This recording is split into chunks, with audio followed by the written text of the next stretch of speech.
বড় মামার ছেলেকে আমি বিয়ে করব আম্মু। তুমি বড় মামাকে জানিয়ে দাও। কেন ওনারা নতুন করে মেয়ে দেখতে যাবে? আমাকে কি তাদের কাছে বিবাহযোগ্য মেয়ে মনে হয় না?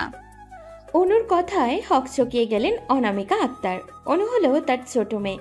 এছাড়াও রয়েছে আরো দুইজন ছেলে মেয়ে, অরু আর অরুর ছোট অর্ণব, আর সবার ছোট অনু। এই 12, মাত্র ক্লাস 9-এ ভর্তি হয়েছে।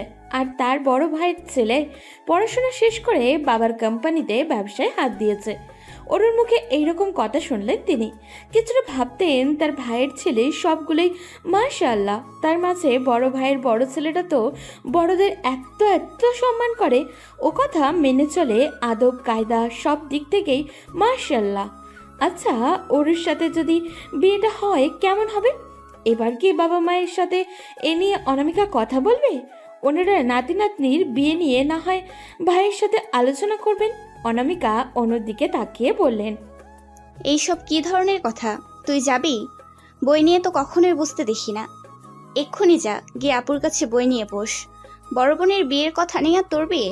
তুই ভাবলি কি করে? অনু এতক্ষণ মায়ের গলা পেছন থেকে 2 হাতে জড়িয়ে কথা বলছিল। এবার মায়ের সামনে এসে বলে, এটাই তো সমস্যা, আমি কিভাবে বিয়ে করব? আপুর বিয়েটা না হলে তুমি তাহলে আপুর সাথে নাদিম ভাইয়ার বিয়ের কথা বলো মামার কাছে।